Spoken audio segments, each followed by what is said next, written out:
Politics moves fast, and we make sure you don't miss a thing. Here you'll find raw, real statements from politicians that matter. Want to stay ahead of the headlines?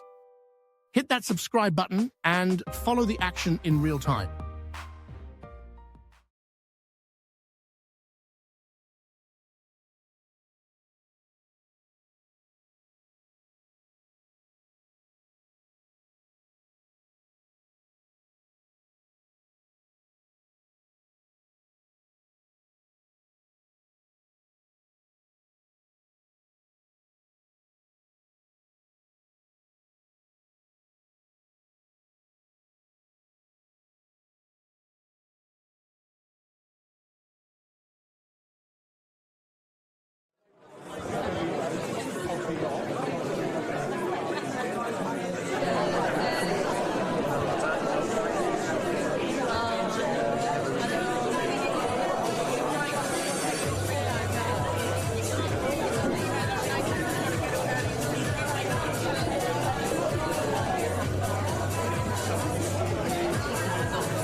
tell you, it really is good to be back in County Durham this afternoon.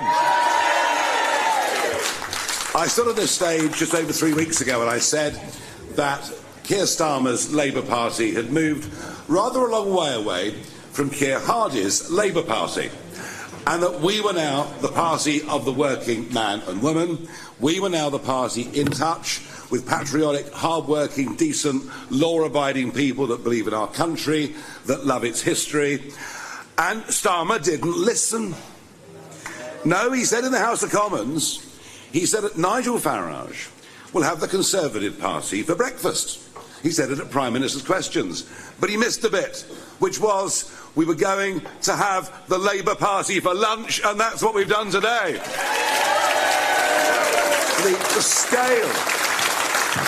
The scale of the victory is amazing. The Labour Party in their traditional heartland are down to about 4 seats, and I think on last count we have managed to win 63, an overwhelming majority. Well done, you. And it isn't just here. It isn't just here. In North Tyneside, we came within a whisker of winning the mayoral contest once again in a Labour heartland. The same thing happened in Doncaster. We missed out by a whisker, winning what should be a safe seat for Labour. And over in Lancashire, I've heard within the last 10 minutes that we've taken control of Lancashire County Council too. And in the bluer part of the north, well done to our successful candidates and team in Northumberland who have frightened the life out of the governing Conservatives there, and well done them. And what last night marks a couple of very important things. Firstly, it marks the end of two-party politics as we've known it for over a century in this country. It is finished, it is over, it is gone. That is a significant moment. But it also will mark the beginning of the end of the Conservative Party. They may well have been around since 1832 and the Great Reform Act, but they've been wiped out in the shires of England, wiped out in those West Midlands, southern, southwestern areas where they've got their members, they've got their councillors, they've got their base, they raise the money. They will frankly cease to exist.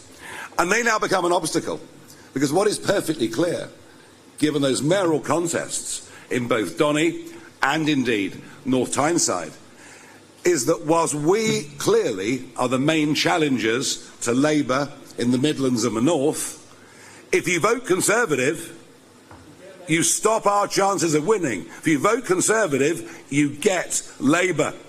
But if you vote Reform in the Midlands and the North, from now up until the general election, if you vote Reform, you get. And those messages are big and strong and clear. And they're my big takeaways from what's happened here over the course of the last 24 hours. For many of you, you won't have been in council office before, but remember, stick to our principles. And I would advise anybody who's working for Durham County Council on climate change initiatives or diversity, equity and inclusion, or anything, or things they can go on working from home, I think you all better really be seeking alternative careers very, very quickly.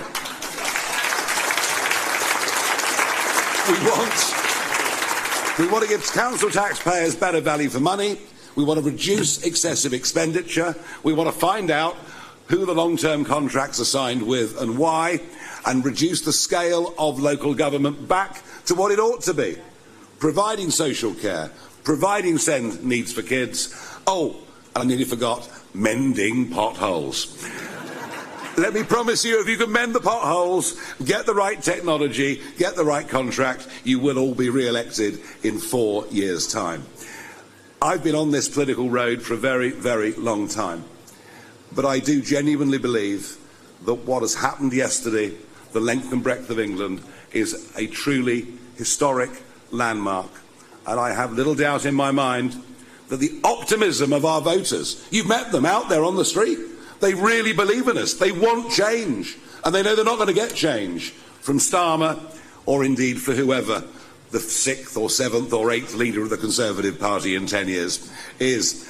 We are the agents of change. We are the agents of optimism. We are the ones unafraid to stand up for our principles, our belief in our nation, our absolute desire to protect our borders. And the number of people I met in the north just so enraged because they get up early in the morning, they go to work, they pay their taxes, and they see young men crossing the English Channel, being dumped into the north of England, getting everything for free, and then once they're given indefinite leave to remain, put to the top of the social housing list. It is unfair. It is irresponsible. It is wrong in every way. And I don't believe Starmer has got the guts to deal with it. But I tell you what, we at national level have got the guts to deal with it. And we will resist central government plonking scores, hundreds of these young men in these counties that we now control.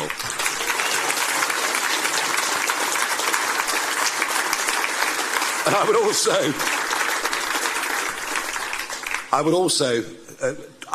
will attempt to speak to the major they were major party political leaders, they're all in love with net zero.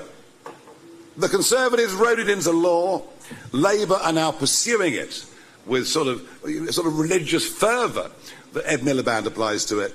And you and I both know that the Labour Party promised to reduce national bills by £300, and when they've gone up £300, and that we now have the most expensive energy in the world because of lunatic net zero policies that are deindustrialising Britain. Let's be clear, we want to produce our own gas, our own oil, make our own steel, make our own copper wire. We want to reindustrialise Britain, reindustrialise the North, and give men and women well-paid, skilled jobs and a sense of pride in their community and what they do. And we can't do that from Durham County Council, but we can set the markers for how we intend to govern. You have cleared a very important hurdle today, and next year we'll clear those hurdles in the Welsh and Scottish parliamentary elections. And I believe, as I think you believe, we really will make history and win the next general election. Thank you, everybody, for what you've done. Thank you. Thank you.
Liked what you saw? Then hit like, share, and subscribe. We've got new political content coming your way every week. Raw, real, and relevant. Don't just follow the news, understand it. See you in the next video.